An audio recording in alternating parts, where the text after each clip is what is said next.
ګناه څه شی دی. نبی علیہ السلام د نیکۍ تعریف هم کوي چې ته نیکي وپېژنې بیا به تا ته اساني. او نبی علیہ السلام مبارک د ګناه خبر هم وکړه چې ګناه څه ته وایي. نو که ګناه وپېژنې بیا به دام دې کې تا ته اساني، بیا به د ګناه نه ځان بچ کې. نو نبی علیہ السلام وفرمایل چې البر حسن الخلق، ښکلي اخلاق. نبی علیہ السلام مبارک وفرمایل د لویو ګناهونو متعلق خبره تېره شوې وه چې نبی علیہ الصلاة والسلام مبارک وفرمایل لوی ګناهونه په هغې کې یو شرک دی په خدای پورې، او دویم نبی علیہ السلام وفرمایل چې د والدینو نافرمانی ده. دریم نبی علیہ السلام وفرمایل وقتل النفس، او یو نفس قتل کول دا عظیمه ګناه ده. او بل نبی علیہ الصلاة والسلام مبارک وفرمایل چې والیمین الغموس، او قسم خوړل په دروغ باندې عظیمه ګناه ده. نبی علیہ السلام وفرمایل. نننی حدیث کې نبی علیہ الصلاة والسلام مبارک د نیکۍ متعلق خبره کوي چې نیکی څه شی دی او ګناه څه شی دی. نبی علیہ السلام د نیکۍ تعریف هم کوي چې ته نیکي وپېژنې بیا به تا ته اساني. او نبی علیہ السلام مبارک د ګناه خبر هم وکړه چې ګناه څه ته وایي. نو که ګناه وپېژنې بیا به دام دې کې تا ته اساني، بیا به د ګناه نه ځان بچ کې. نو نبی علیہ السلام وفرمایل چې البر حسن الخلق، ښکلي اخلاق. نبی علیہ السلام مبارک وفرمایل دا نیکي ده. نیکي دې ته هم ویل کېږي چې په لاره کې غنه پرته ده او هغه هم ته راواخلې او سیټ ته کې وایه یو مسلمان ته خدایه په دې کې ضرر دی، او خدایه د مسلمان د بچو دپاره خدایه دا غنه ما سیټ ته کړه. خدای وایي دام نیکي ده. نبی علیہ السلام وفرمایل دام نیکي ده چې یو مسلمان سره پرون تندي باندې ملو شي چې ستا تندی داسې دي ګویا چې خاندي، تندی چاته نه بده. نبی علیہ السلام وفرمایل دام نیکي ده. نیکي ډېر اسانه ده ما محترمو، خو موږ ځان ته ډېره ګرانه کړې ده. او د ګناه متعلق نبی علیہ السلام وفرمایل چې والاثم ما حاک فی صدرک. زموږ یو ملګری و طالب و، هغه نسوار به کول. نو زما سره بحث چې ما نسوار ټیک نه دي، ما وی حرام دي، هغه ما ته وی مباح دي. اوس نسواریانو ته پکې دا خبره ده که څوک کوي خفه کېږي مه د مانه. ما ته وی اتو فتوو لیکلي دي چې مباح دي، ما ورته وی د حدیث نه درته ثابتوم چې حرام دي او ګناه ده. ما ته وی که دې ثابت کړه نو بس زه خو تاسو ته وایم زه بحث ولا مولا یم، تاسو توپته مې او د توپته هم لګي انشاءالله الرحمن. ما ورته وی دا راته وایه نسوار په پټه کې د مقتدیانو نه که په ښکاره کې؟ وایي نه جي په پټه کومه د مقتدیانو نه. نو مې بیا خو ټیک ته بیا خو ګناه ده. ما ته وایي څنګه؟ مې د نبی علیہ السلام وفرمایل چې والاثم ما حاک فی صدرک، ګناه هغې ته ویل کېږي چې ستا په زړه کې شک پیدا کړي ان یطلع علیه الناس، د دې نه چې یاره ته په دې یېرېږې که خلک را باندې خبر شو نو بد به وي. مې تا نه تپوس کوم د مقتدیانو نه په پټه اچې که نه؟ وایي او په پټه اچوم. مې ولې؟ وایي چې ته مقتدیان را نه خبر نشي مې ګناه ده. ما ته ډېر ظالم پوه کې دي ووالم. وایي وعده مې سره کړی او پرېږدم خو پرېښودی ډېر ګران دي. نو هغه نسوار یې بند کړه، بیا یو هارټ HOT هارټ یو شی به د ګوتو کې راځي، بیا به یې هغه اچول. نسوار یې پرېښود. هغه هم څه نسوار غوندي انګریزي نسوار دی، او د بعد خلکو ته پته چې څه شی دی، سپارې غوندې دي که څه دي. نو نبی علیہ السلام وفرمایل ګناه دا ده چې ستا په زړه کې شک پیدا کوي چې یاره دا پلانکي شي ټیک نه دی، او که خلک را باندې خبر شو نو بد به وایي. دام ګناه ده زما محترمو. ورنه که د نیکۍ کار دی ته به علی الاعلان کې لاس په دې اوچته کړې او غړی به دې اوچته کړي ګرځېدلي. د نیکۍ کار څوک په پټه خو نه کوي او نه چا نه شرمېږي، الا ماشاءالله پخواني خلک و زما محترمو چې د نیکۍ کارونه به هم په پټه کول. ډېر زمونږ یو دغه مال کتاب اغسته، مې ګوره که د ریا دپاره الې بیا نه علم. او دویمه خبره که مال کتاب علم ګوره زه نورو مولیانو غوندې نیم، زما به در باندې احساني. بعضې خلک یې مولي صاحب له کتاب لري، مولي صاحب کتاب څنګه دی؟ پاڼې صحیح دي، نظر پکې کتاب کې ټکې ښکاره کېږي که نه؟ بیا به یې درته یادوي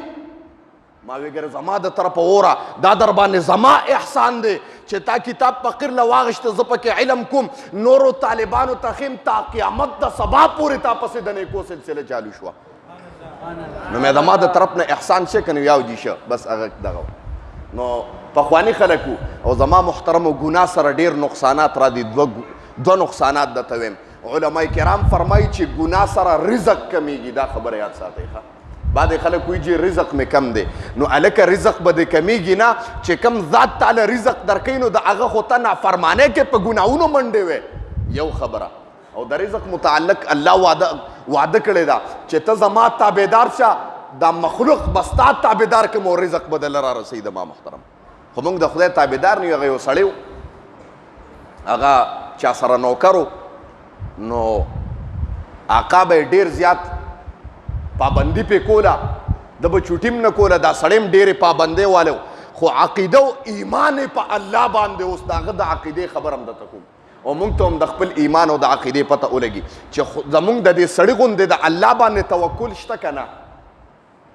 دغه سړی و چوټي یې وکړه چې چوټي یې وکړه مالک یې غصه شي چې یاره ده خو چوټي نه ده کړې ټوله زمانه کې نن یې چوټي ولې وکړه نو داسې کار وکړو چې بله پیره راغې تنخۍ وله سیوا کړه مثال په طور 10 زره وي نو 15 زره وله کړې چې چوټي نه کوي تنخۍ وله سیوا کړه اوس د مالک چې پیسې واغشتې د مالک چې پیسې ورکړې او نوکر پیسې واغشتې وشمارلې 15 زره سیوا دي مانه پیسې په سیوا دي اډو دای اونوې حضرت پیسې دې سیوا کړې د سره اونوې او چپ چاپ روان شه بس هېڅ څه غږ یې ونه کړ بس پیسې به سیوا غشتې تپوس یې نه کو ډیره زمانه پسې بیا یې وچوټي وکړه نیکې غوسه شو ظالمه ما خو تنخوا هم سیوا کړه بس چې کومه تنخوا وله سیوا کړې وه هغې ته واپس کټ کړه زه ګوره در سره احسان کوم او ته بیا هم چوټیانې کې چې تنخوا ورکوله هغه کمې وله ورکړه انسان چې سیوا شي خوشحاله خو که شی دی پې دوباره کم کړو نو دی بیا چغې وایي دا د انسان خاصه ده ګورې په سیوا خو څه نه وي خوشحاله به وي خو ته ترې کم کړه نو بیا به وایي دا ولې هغه بیا هم څه کش کړپ ونه که پیسې په خوشحالۍ واغستې ولړې زمانه تېروله آقا را طلب کوي راشه کار مې دی د سره چې راغی جی فرمایې وایي دا راته ووایه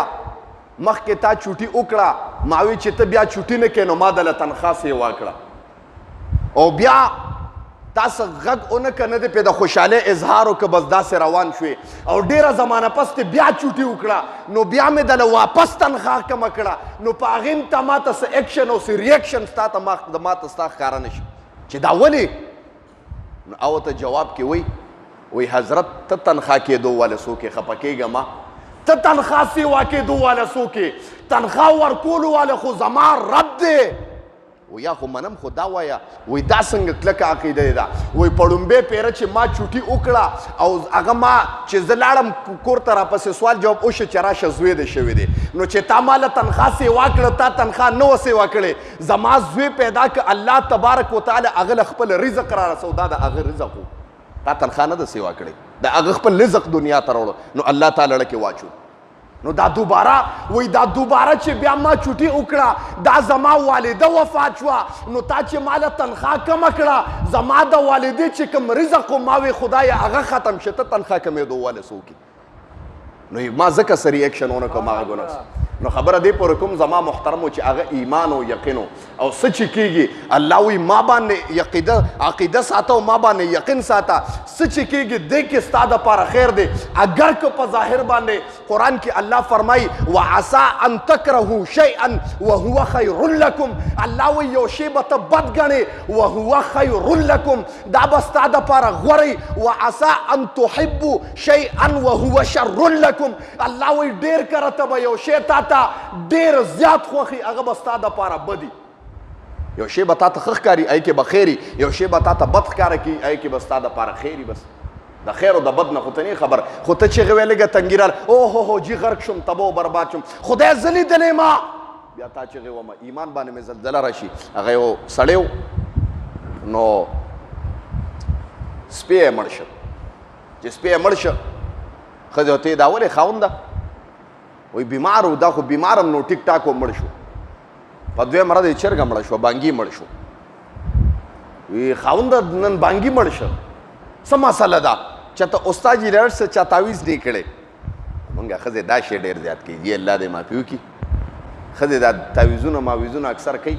دې نه ګوره حتی الامکان ځان وساتئ د ما محترم تعویض او دم ثابت دی خو د خیر دپاره بعضې خلک د بدو دپاره هم تعویضونه کوي د پیسو دپاره قسم د ډېر لعنت ویم په داسې خلکو چې د 2 روپو دپاره ایمان خرڅوي بیا خو به دې ډډه لګي بیا به څه کوي او یاره په 3 ورځې خر مړ شه کور کې خاونده چا څه کړی دی ښځې چغې شروع کړې خاونده تا سره خو فکر نشته سبا له به مونږ مړه شو هغه یې ګوره ښځې دا چې کېږي دی کې خیر دی ته ولې نه پوهېږي الله پوهېږي که نه بس څه به وفات کېده ده به ورته یې ښځې دی کې خیر دی او دی کې خیر دی ښځې چغې والې ښځه چته بندېده بده به چتا نشې ګولې ورکړي ښځې اوده شوې د په هغه شپه باندې وایي چې سار له راپاڅېدلو په دغه شپه باندې غلو ډاکه اچولې وو ټول کلی برباد کړی وو څومره کورونه چې وو دغه ټول یې مردار کړي وو صرف 2 کسان پکې پاتې وو دا ښځه او دا خاوند هغه ډاکوانو ته چې اوي ظالمانو ټول کلی برباد کړه 2 پکې دنه پاتې وو دا څنګه هغه داسې کار دی چې په دا لار به مونږ تېرېدو نه د چا د کور نه به یا د بانګي اواز راغی نو مونږ وی کسان پکې شته نو یې د یرې به مړه کړه مونږ یې راپانسي نو د چا د کور نه به د خره اواز راغی نو یې هغه هم ورسره مونږ مړه کړه مونږ یې چېرته د خر په اواز باندې راپانسي د خپل د یرې نو که دا به نو خو د سپو اواز به خامخا راته خلکو به ساتلي ټول کلی برباد کړه خو د دې د کور نه کشره کړپ نه راښکته ما وی ګنې څه نشته نو ځکه دا بد شوي دي نو دا چې سر راپاسې د کلي ټول اړې ګړې ټول خلک د دنیا جنازې ووتې وایي ښځې تا ته ما نه وي چې په دې کې خیر و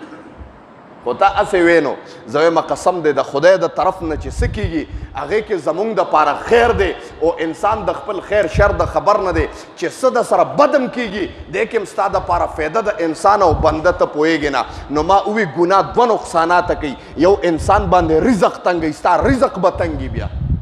او دویمه خبره د انسان عمر کمی ښه عمر به دې کمیږي یو ګناه دې وکړه 2 ورځې د عمر نه قطع شو د الله قطع کوي بس په ګناه سره د انسان چې رزق دې کم شو نو خو رزق د عمر سره تړلی شوی دی که نه قرآن کې الله فرمایي حتی تستکمل رزقها در کومې پورې د رزق نه دی برابر کړی نه مرې نو چې رزق دې کم شه نو آلرډي عمر دې مو سره کم شه دستی کې اوبه کېږي نو ګناه سره 2 نقصانات کېږي د ما محترم ګناه نه حتی الامکان ځان وساته هر هغه شی چې ګناه نه دی شبه هم پکې د ګناه ده بیا هم ته ځان وساته دا تقوا ده د ما محترمو او بیا ګوره چې الله باران کوي د رزق که نه الله وایي ومن یرزقه حیث لا یحتسب زما الله دا وعده کړې ده بنده د داسې ځای نه در کوم قسم دی که ستا ګمان هم راشي ته به ګمان هم نه الله به درکوي هغه یو بزرګو کتاب یې لیکه دا یو واقع کوم زه خپله نن بې سوره یم وی کتاب یې لیکه د پیسو ورسره ډېر زیات فقر راغی نو خو زړه کې راله چې خدایه ستا کار کوم او زه خو مزدوري هم نشم کولی او زما دا مقتدیان چې دي ما له تنخوا هم نه راکوي خدایه او زه د تنخوا ویل هم نشم هغه مولیانو نه خو نیمه نو خدایه زما څه انتظام وکړه ستا د کتاب او د قرآن دپاره لګیا یم خدایه سوال نشم کولی او دیاړي هم نشم کولی نو داسې کار وشو چې دا کتاب یې لیکه منګکانو جاخه جوړه کړه کوټه کې دی د کتاب نه ایسته نو یو لوښی ورسره یو منګک باندې لوښی نسکور کړه یو منګک یې ګیر کړه چې ګیر کړه بل منګک چې یو بل پسې منډې والی دی کنډول نه ډېر توراتو شو په دې مخو کې وو خو وایې نړو منګک یې راخلانس نه کړه دا واقعا مفید الطالبین لیکلی ده ښه عربی کې دا یو کتاب د طالبانو ته ابتدایي کې پړاویږي وی په مخو کې ډېر و خو کنډول یې وانړو وی دا منګک لږ ساعت د کنډول سره کېناسته نو بیا سوړي ته ننوته نو یې چې راووته نو یو دینار ورسره د سرو په خوله کې و دا کنډول د پاسه یې کېښوده اوس ما دا تماشه کته چې خدایه دا منګک څه کوي په روپو باندې او دینار یې رابار که وی بیا کنډول سره لږ ساعت کېناسته ما پې ځان غلی کړی و چې یاره دا منګک څه کوي وی بیا سوړي ته ننوته بیا یو دینار بل رابار که د سرو بیا کنډول سره خوا کې کېناسته بیا ورسره لږ ساعت کېناستم ها په دې چل باندې 4-5 دینارونه را بار کړه ما ورته ځان غلی کړی چې دی څه کوي وایي اخره کې یو تیلی را بار کړه دونه شان چې د دینارونو ډکه و دغه د پاسه کېښوده ډېر ساعت ورسره ناست و نه ته بس زه پوه شم چې نور منګک سره خلاص شو وایي سر مې اوچت کړ منګک لړه ما وی خدایه تا قرآن کې وعده کړې ده ومن یرزقه حیث لا یحتسب د داسې ځای نه رزق در کوم چې بنده به ستا ګمان هم نی چاته منګک او چاته دینارونه د سره دینارونه کمي خو الله زه ستا د دین دپاره کار کوم خدایه ستا وعده حق او سچه ده خدایه چاته دې ونه شرمولم او منګک دینارونه را بار کړه زما محترم ټول سبحان الله نو خبره دې پورې کومه چې ته توکل وکړه په الله باندې الله بیا انتظام کوي قسم دی موږ ډېر نه پوهېږو ډېر ناپوهه یو زه فقیر اکثر دا خبره کومه ځان خدای ته وسپاره د بنده په دې باندې زموږ استاد محترم به فرمایل چاته د حاجت پیښته چې د پلان کې شی دی نو بنده ته مه وایه شپې له ودرېږه خدایه دې شي ته مې ضرورت دی نو سار له به هغه بنده په خپله راځي چې استاد جي دا کار کول نه غواړي نو داسې مزه نه کوي چې ته خدای ته یو خدای ولړه کې واچي داسې نه ده ښه چې ته بنده ته دې سر ښکته کړی دی او سوالونه ورته کې رابطه جوړه کړه شپې له ودرېږه وجاړه خدایه زه ستا نه ما سوا بل چاته سر نشم ښکته کولی خدایه تا ته مې ځان سپارلی دی او ستا ډېر غیرتي ذات دی تا ته چې څوک هم ځان وسپاري ربه انتظام یې کې نو ویم د چا رزق چې کمزوری دی راپاسه 21 دن مسلسل تهجد وکړه قسم مې درته وخوړو په دا کتاب د احادیثو تناسم که د رزق باران در باندې ونشم ما ته به یې مړه پټکې دی په دروغه باندې والې دی بس په دې پوهېږم خو وجاړه خدای ته وجاړه خدای سره رابطه جوړه کړه د شپې ودرېږه خدایه ډېر فقیر یم بل در مې نشته نو الله به انتظام کوي او ځان د ګناه نه وساته حدیث ته غوږ کښېږدی البرو نیکي چې ده حسن الخلق ښکلې اخلاق دي والاثم ګناه چې ده ما هغه شی دی حاکه چې شک اچوي فی صدرکا پسینستا کې وکرهتا او ته بد ګڼې ان یطلع دا چې خبر بشي علیه په دې باندې الناس خلق البر نیکی چې دا حسن الخلق ښکلې اخلاق دي والاثم ګناه چې دا ما هغه شی دی حاکه چې شک اچوي فی صدرکا پسینستا کې وکرهتا او ته بد ګڼې ان یطلع چې خلق به خبر شي علیه په دې باندې الناس خلق واخر دعوانا الحمدلله رب العالمین الله مونږ چې کوم درس ولسته خدای خپل دربار الهي کې قبول او منظور کې د دې درس په برکت باندې خدای حاضر مجمع ته په نظر د رحمت او شفقت باندې خدای وګوري